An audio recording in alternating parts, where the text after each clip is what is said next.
Welcome to Surfside Stories.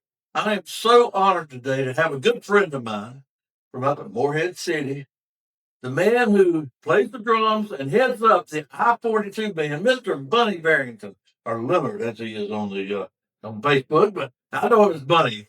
This man has done so much with this new band, brought him into the beach music world. Great musicians he has with him, a great lead singer and a great drummer himself. So glad to have you with us, Bunny. Thank you, Brother Wayne. It's good to be here. I appreciate it. Love it. It's a beautiful day here in North Myrtle Beach. It's called paradise. It is. Sir. Okay, here's what I like to do. Yes, sir. People know who you are. I know who you are. But we want to know who you were then. How did you get into music? When did you sing your first song? How did you get into it? Give me your way you went through life in your music world. And I know you're a businessman also. Yes. But you carried on music through most of that life. Started from the very beginning. Very beginning, started in the 6th grade in the school band. Okay. And I started with snare drum right off the bat. And that carried me through school. I love symphonic band. I love the marching band. It was fantastic. It was some of the best years of my life. In high school, of course, I think what you like better, marching or symphonic? Because it's totally different thing. To be honest with you, I love the marching. Okay. I love getting out on that field in that silly band uniform and just letting it fly. We had those big 2B sticks. Yeah. And the drum section, all of them, and some of them are still great friends of mine to this day, the ones that are still around. And we would just let fly.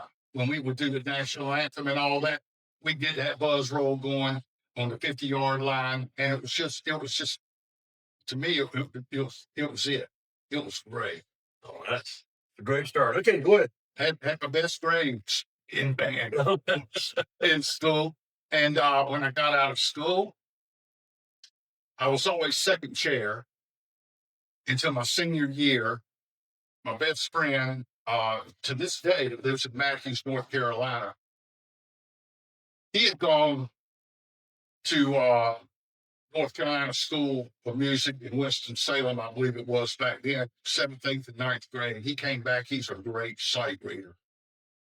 And he was always first chair. He was a year ahead of me. And when he graduated, I became first chair my senior year. I started playing in clubs at 14. And now, who were you playing with at 14? The first band was called Pandemonium. Did they find you or you found them? We just came together. Back then, there weren't that many people playing like they are now. I mean, it's just, a lot of musicians now, a lot of great talent and all that, a lot of bands, but it wasn't that way back then. Everybody in town knew there weren't but a couple of bands maybe. And we found each other and we started as Pandemonium and played the Women's Club. And it's called the CB Club on the other side of town. And we would do the Friday night or Saturday night, rotating between the two clubs. That band went on to become another band named Train. And we just did the local, didn't do beach music. We just did radio music, what was on the radio at the time. Top 40 type stuff? Yes, sir. And then when I graduated high school, the guy that had been first chair, I was second chair all the way through until he graduated a year ahead of me, his senior year, he went to Nashville to seek his fame and fortune by being a drummer. And I followed him. Okay. I spent a cold winter in Nashville. Now, to show you how old I am, this is before Nashville crossed over. This is before Willie and Waylon and Charlie Daniels and all that. It was still 2/4 George Jones country, which is nothing wrong with it. Love it to death. Fantastic music. But it was a different genre almost. It was a totally different world, but he loved it. And he was touring the country with what I call C-listers. Okay. Not even B-listers, but C-listers. Guys starting out. I mean, no name, honky tonks, that type of thing.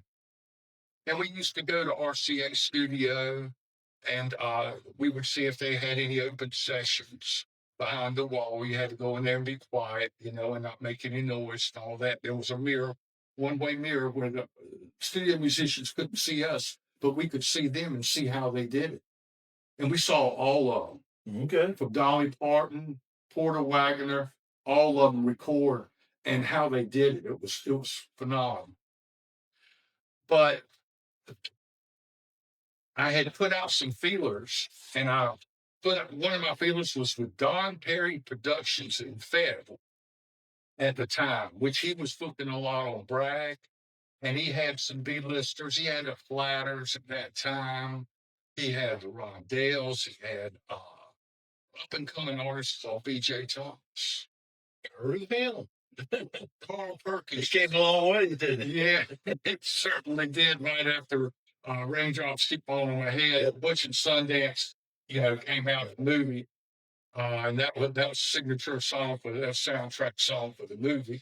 And then he did Hooked on the Feeling, and then he went from 3,000 seat rooms to 5,000, 7,000 seat rooms overnight. Golden Velvet Voice, Scholar of a Gentleman, and all that. But anyway, I played Bragg. I played Fort Bragg to feed myself for a year.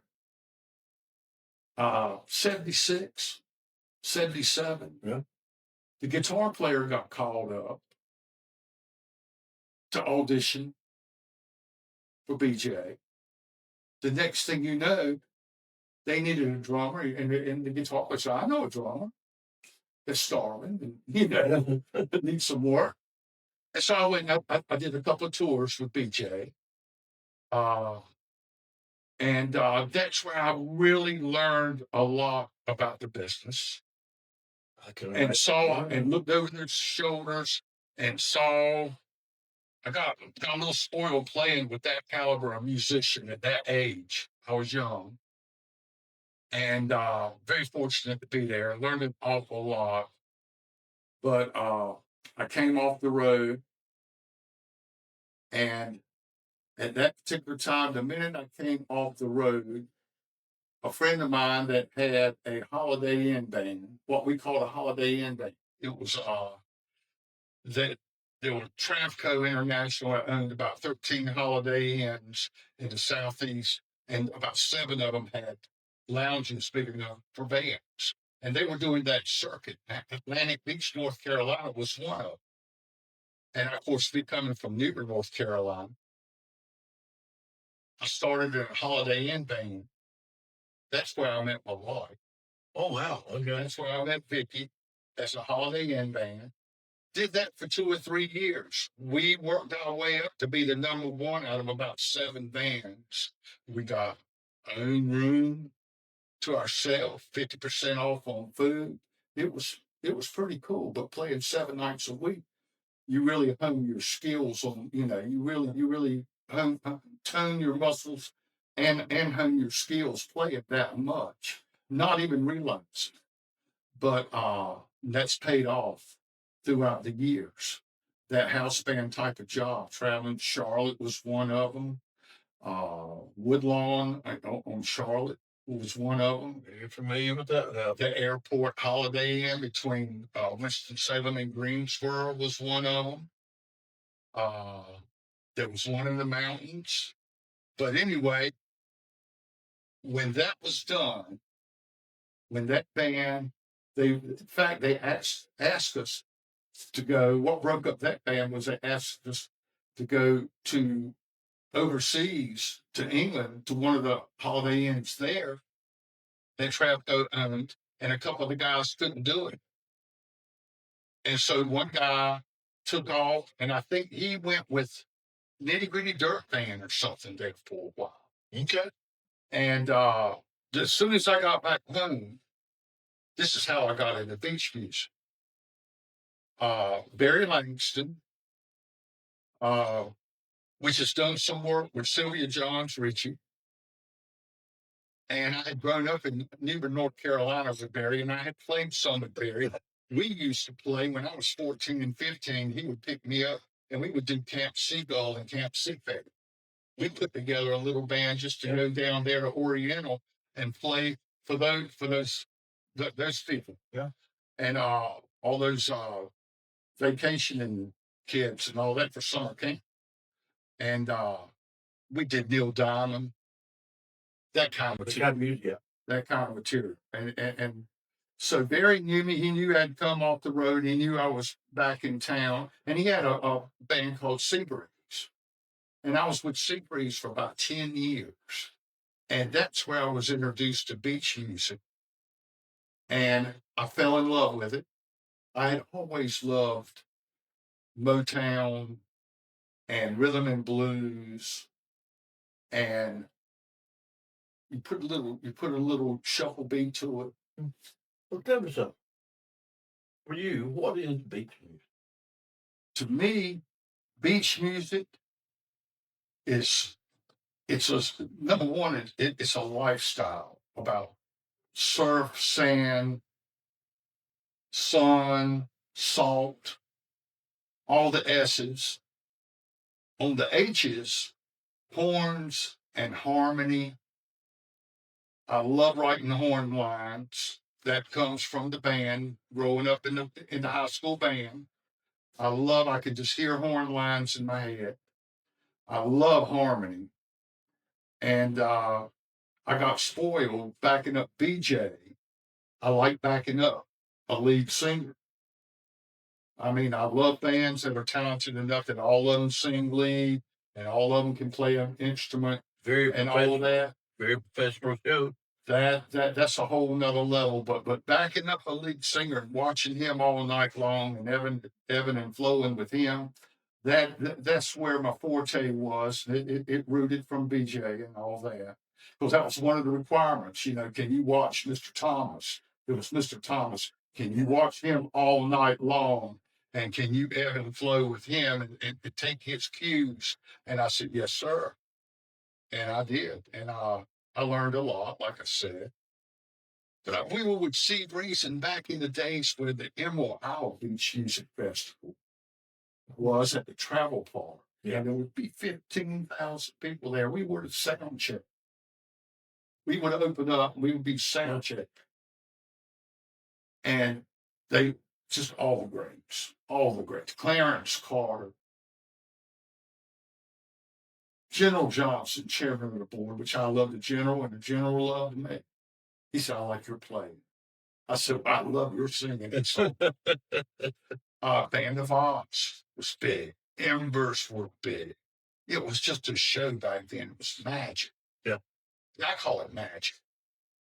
It was just a magical era. I think that's a good description. And it got so big that it outgrew MLI. I mean, you know, they just couldn't handle the traffic, the cars, the people, and all that. But they were the golden years. That's where I got the bug. I just love the music. It's challenging to me to play it correctly, and then to sing along and to play drums, then to sing a little bit, harmony and all that. I don't call myself a singer, but there are some parts that I can do. And just like tonight, I'm so looking forward to opening up for the mighty, mighty Band of Oz. And you don't know And yeah, so happy to have you here to open. Looking forward to the night.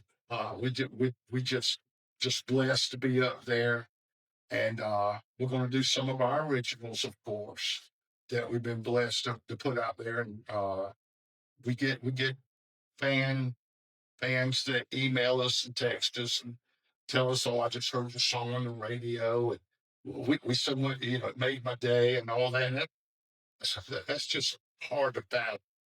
You know, that's hard to battle. But after Seabreeze, and we ran our course and all that kind of thing. And then I got into the corporate world. And about where was this? What year was this in your life or whatever? I'm trying to think. My girls were probably 6 and 7 years old at that particular time. And I had a chance to get a corporate job with Motorola. And that took a lot of my time for a few years. Okay.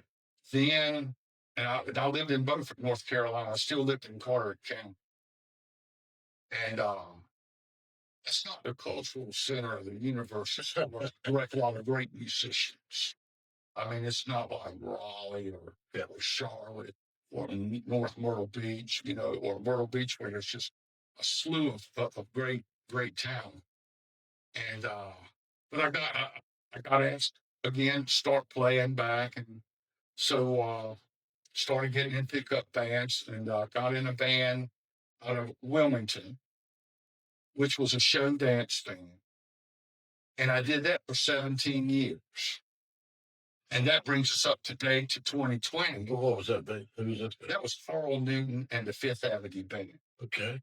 You were with them for 17 years. I was with Carl working for 17 years as what I call a weekend Well, that was my question. If you were working full time, how much did you get to play during those days? We played about 40 to 50 times a year. Okay. Just enough to keep us tight, just enough to make it worthwhile. Yeah. And I was driving back and forth. Most of the jobs were in Wilmington. I was working for Hunter in high school, and he knew a lot of people. We did a lot of weddings from students that had graduated and knew Carl and knew we had a band and all that. But it kept chops up. Good. Yeah. And it gave, it was what I did on the weekends. It's, some people golf, which is great. Some people go out on the boat, which is great. Some people hunt and all that. I'm a player. This is what you wanted to do. That's what I do. And so it kept my chops up. I played in church, to keep my chops up and to serve the Lord in that capacity. I've done that off and on through the years. But when I retired in 2020 from Motorola during COVID, I wanted to always put together the type of band that the I-42 band is. And that brings us up to where we are right now. It's unbelievable. I would have never believed that we'd have ever accomplished what I never knew I could write a song. I never even thought about writing a song when I was with Motorola, selling communication equipment at 911 centers, central command consoles, dispatch consoles for 911 centers. I never dreamed that I could even write a song, a drum when I write a song. But I had all this in my head from all the years of experience, and I got with a group of people that would actually listen to me and put this thing together. And we're having fun. Well, tell me the band you got now. How did you put them together? Where did you find them?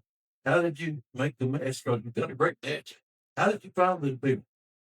It wasn't easy. It's during COVID, and I had my keyboard player. He's been with me 10 years. And I had my keyboard player. He's an ex-Weyerhaeuser executive. And he retired. And he was this is what he does. This is what I do. Our wives understand. They're very understanding.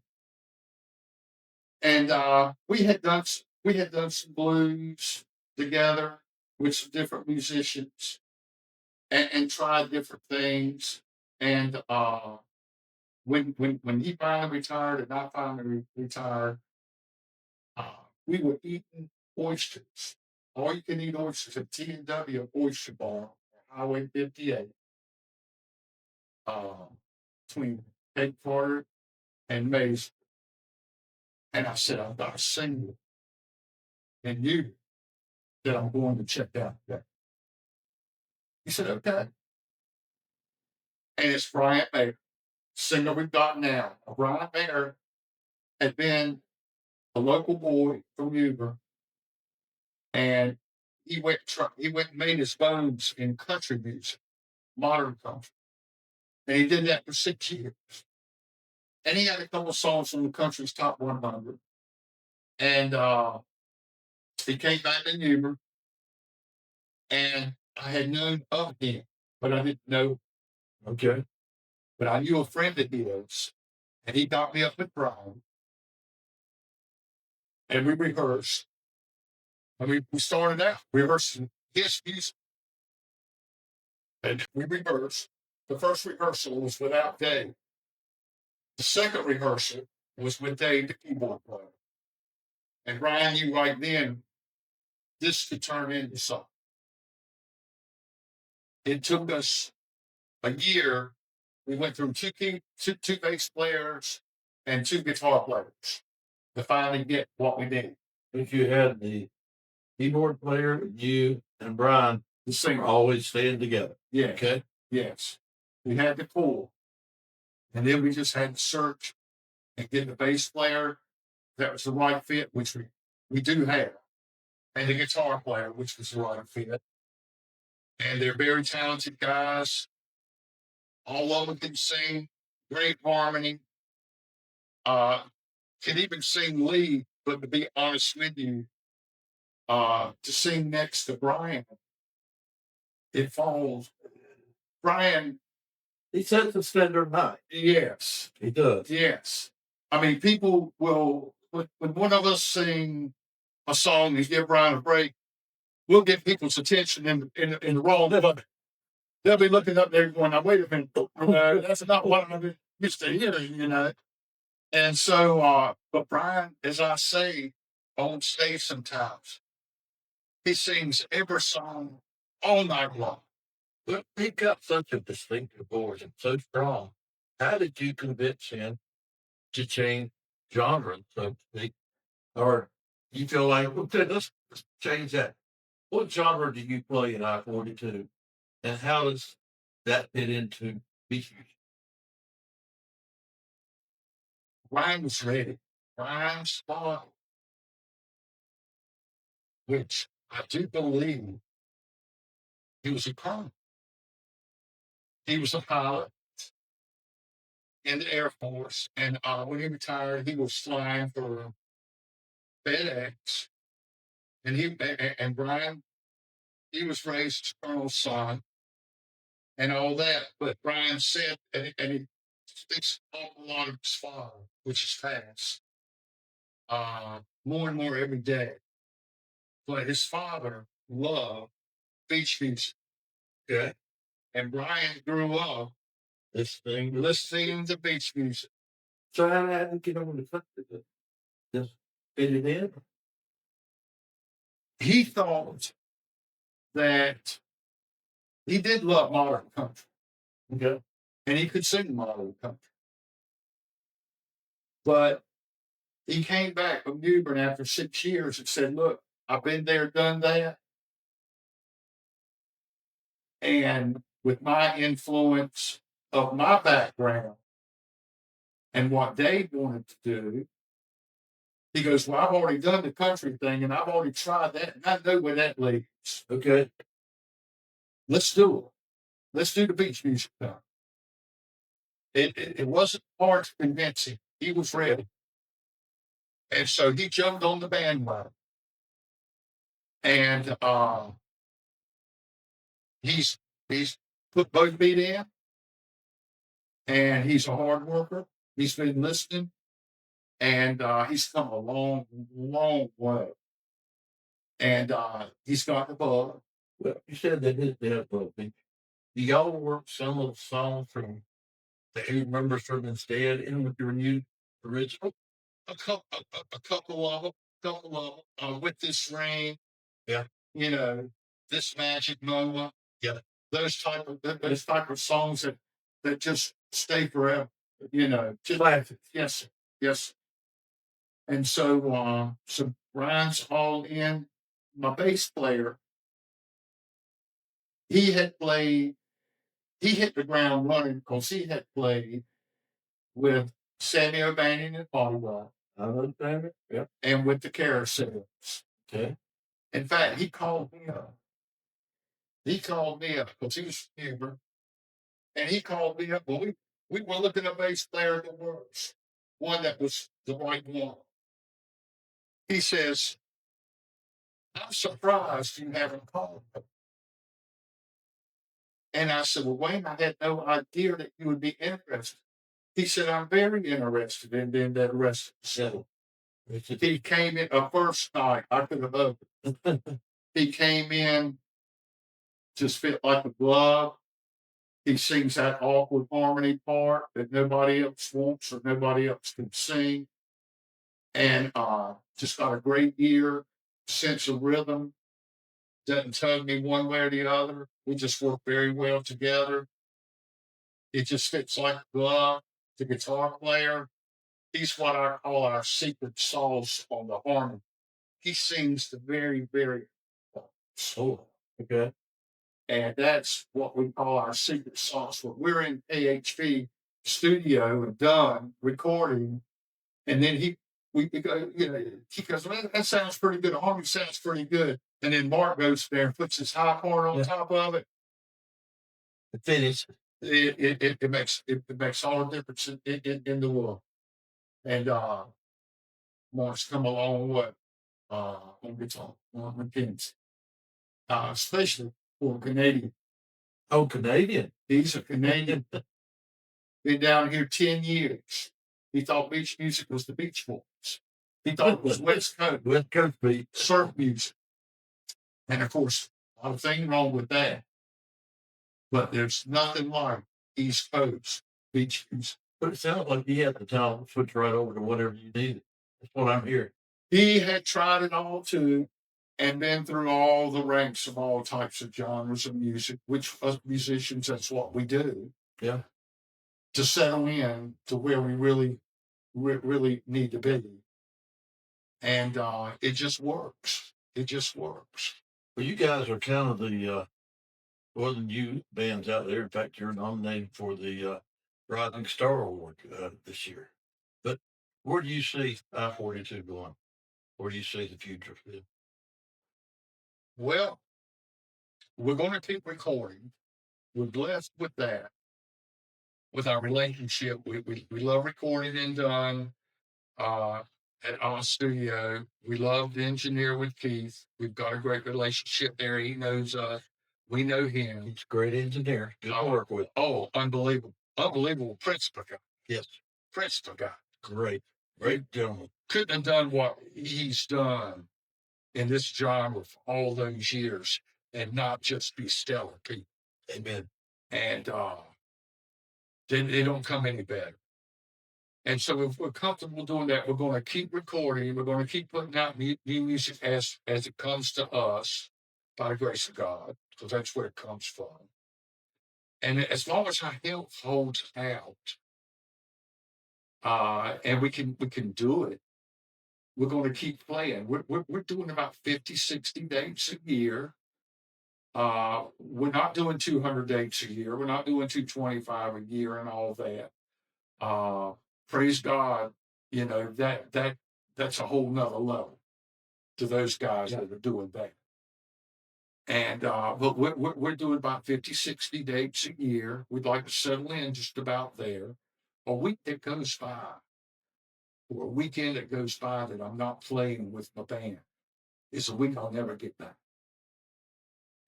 We're almost to the end of our thing here. I got to ask you, tell us just a little bit about your big song that's been on the charts in the top 10 for weeks and weeks now. I want to hear about that. Love Come and Knock It. Love Come and Knock It. There happens to be a production company out there, OPD, Ocean Drive Productions, headed up by one of my dear, dear friends, Wayne Troutman. I wasn't asking for a promo. I want to hear the song. But we got together by faith. We got together and we chose that song, Love Come and Knockin'. And we went into the studio at the Oz studio. And it was produced. Again, that's the man you were just talking about. Oh, yeah. Keith Houston. It was produced by KHP. I mean by Ocean Drive Productions. produced a song, put the song out. Engineered by Keith Houston. Engineer for, and I kind of did the arrangement, which is not far from the original. That's enough different that it Just fits. It fits. It fits your genre. It fits your band. It Our fits your style. players. Our Yes, style. absolutely. See, that's kind of what happened with BJ is I'm a little bit more energy. BJ did beautiful, beautiful soft music, and I was doing brushes half the night. Yeah. And that, and I just like a little bit more energy for as a drummer. Well, you're delivering that in a lot of different ways. Love Comes Knocking is a perfect example. You've got a couple other really good ones out there.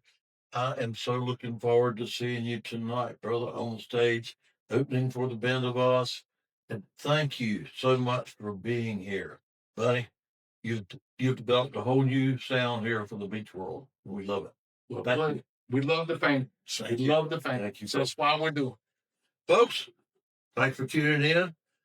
Glad to have you here with Surfside Stories, and we will see you again next week. God bless.